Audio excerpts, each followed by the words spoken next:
Hi everyone, Andrea here from Yarnly. Just want to introduce you to our Bookmark Loom.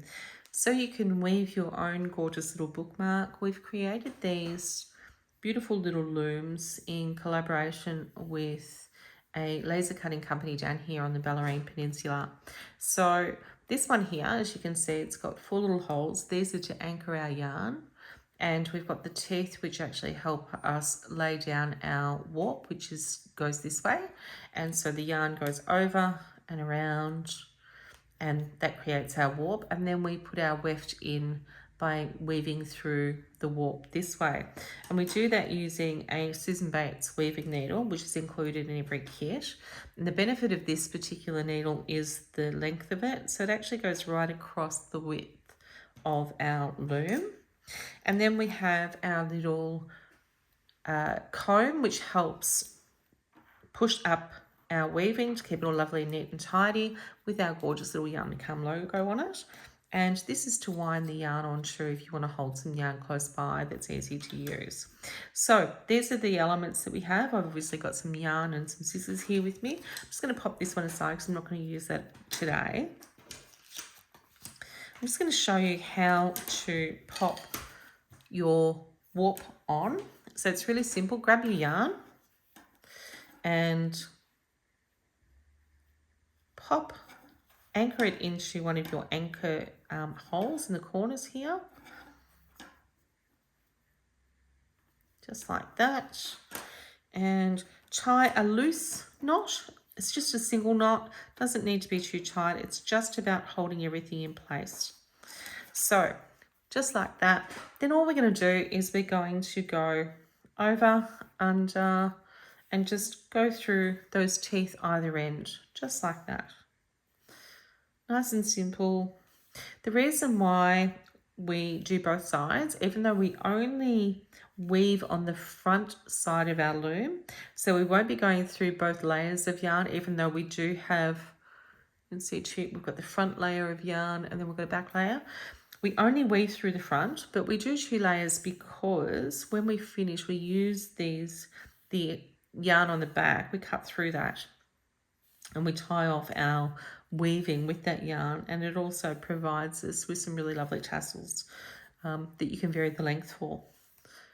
So I'm just finishing off putting our warp on. And that's it. And then what we do is, see how we've got our anchor hole here at the other end? We're going to just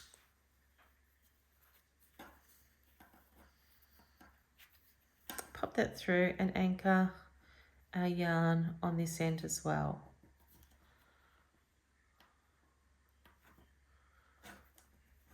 Sometimes it's easier said than done. The yarn I've used on this is a DK weight or 8 ply, and I find that the 8 ply is a really good thickness for these looms. You could use a 4 ply. You could probably go up to about a 10, although I wouldn't necessarily recommend you use anything thicker than probably a 10 ply or worsted weight, only because the anchor holes will be tricky to navigate with a really thick yarn, and in addition to that, you'll have trouble getting the yarn to sit nicely in your teeth.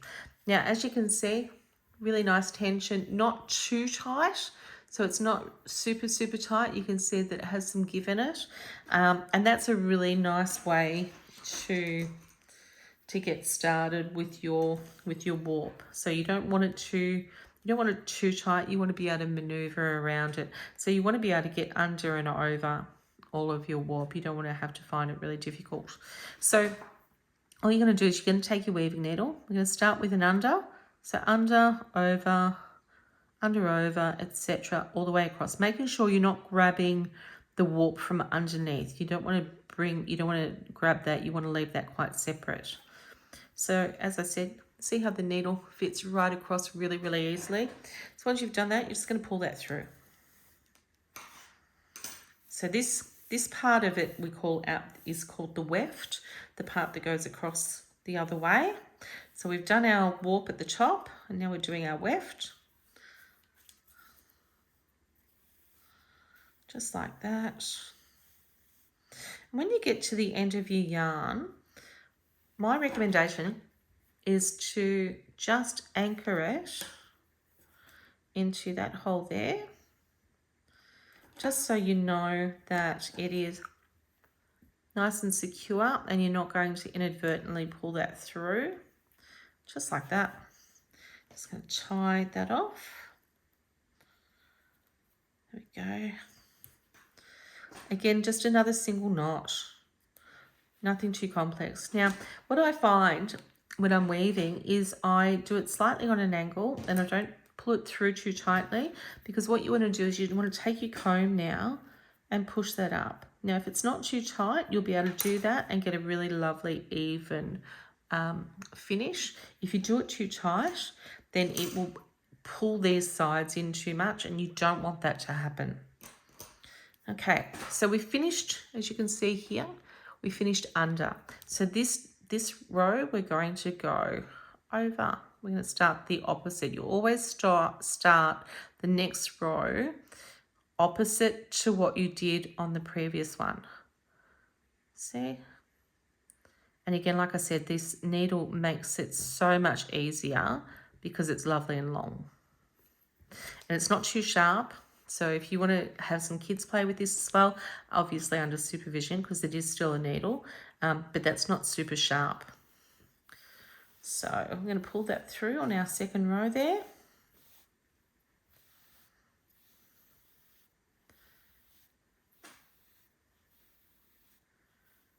There we go. Now, the trick is not to pull it too tightly.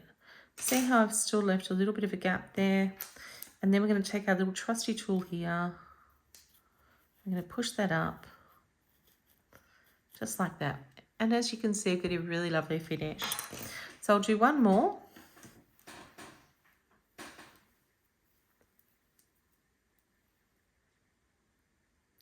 So my yarn's just come out. There we go. Do one more. So we finished on this row, we finished over. So this time we're going to go under again. So I'm just going to go back and forward until you completely finish. There we go, almost done. There we go, let's see. I'm going to pull that one through. I've just pulled it out of the needle again.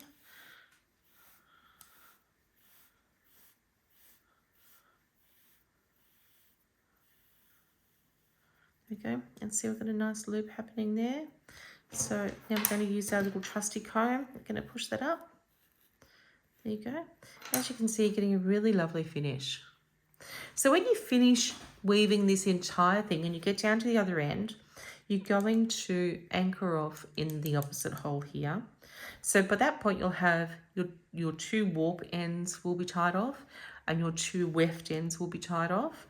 Then what you're going to do is you're going to flip the whole thing over. You're going to cut through this back warp just through here like that.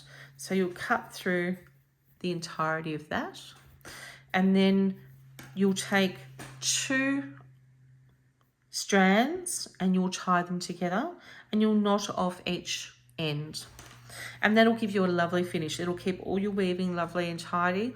It'll keep it all together so it doesn't unravel, and what it'll do is give you lovely long tassels. Now you can either trim those to really lovely and short, or you can leave them long, or if you don't like that at all, you can actually sew it under. Entirely up to you. Now, if by any chance you've got halfway through putting your weft onto your weaving and you've run out of yarn and you need to add some more, make sure that you only add and finish yarn on a side. So either this side or this side, never in the middle. Because what you do is you just finish it off, leave the tail hanging, start a new bit, leave the tail hanging with your new yarn, and then what you do is sorry everybody, I'll turn that off. Then what you do is you just tie them together, knot them off when you've finished, and just weave your ends in. And that's it, everybody. I hope that's really lovely and easy to use and you enjoy it. Take care and see you soon.